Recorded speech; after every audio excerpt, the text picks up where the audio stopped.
From the Oklahoma newsroom, this is an OSU update. I'm Jenny Carlson. The OSU defense has been playing some lights-out football. A great performance again last week at Texas, putting the clamps on Gerard Hurd, the Texas quarterback, who really ran wild the week before against Cal.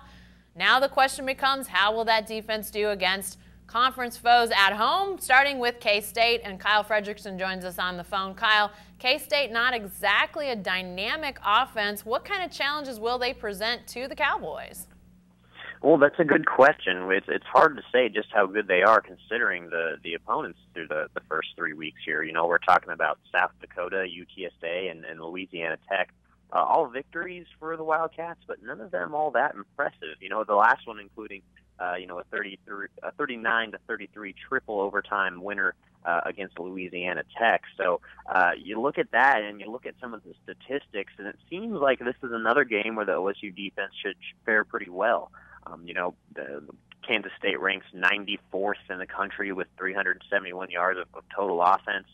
Like the Cowboys, they've really struggled to establish a rushing game behind a young offensive line, and you know they're down to a backup junior college transfer quarterback and Joe Huebner, who TV announcers have nicknamed Bazooka Joe, but I'm not sure it's a very fitting name so far, being that he really hasn't been overly impressive.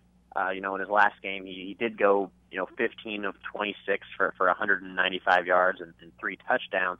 But there's still a lot to be seen. Now, Huebner is another guy kind of like Colin Klein of Wildcats past here, a very big quarterback who's mobile and can hurt you in the ground game if you let it. But after the Cowboys' performance against Gerard Hurd, I sure think that they would like their chances in this game, considering that it doesn't appear that Huebner is the type of dynamic playmaker that Hurd is.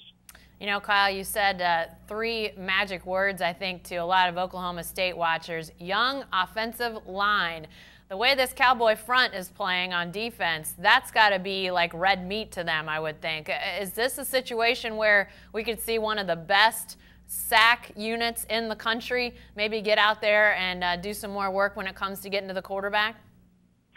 It would sure seem like it. This is a group that's 16 total through these first few games, and 4 of OSU's defenders rank in the top 8 of the Big 12 in terms of sacks so far this season. So yeah, this could certainly be another game where we see OSU flex their muscles on the defensive front, and it's been pretty crazy to see how the narrative of this team has flipped in just a few short years.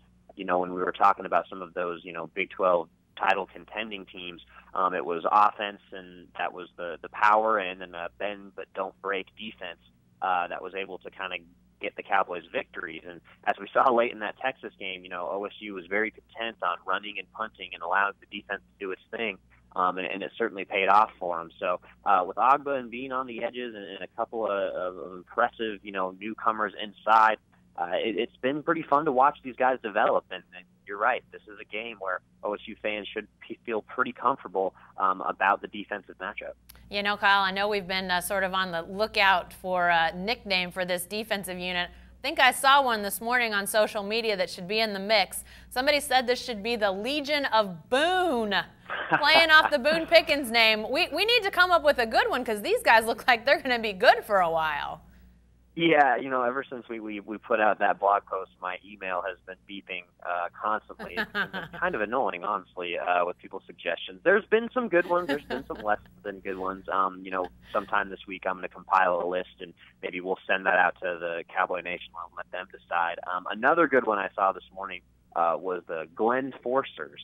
A nod to Glenn Spencer. So, there's certainly a lot of different ways you could go after it, but like I said before, there's no doubt that this OSU defense is the strength of the team, and that puts a big smile on Glenn Spencer's face, especially after last season and how much this unit struggled during that 5-game losing streak when it seemed like they couldn't really stop anyone, being that they kept putting back out in the field over and over again when the Cowboy offense couldn't get anything going. So an impressive start for this group, and just keeps on sending those ideas in.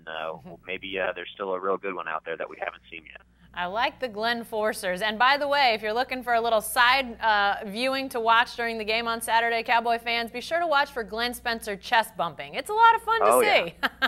Oh, yeah, for sure. We'll be on the lookout for it, too. Be sure to stay with the best coverage team anywhere at newsok.com and every day in the Oklahoman.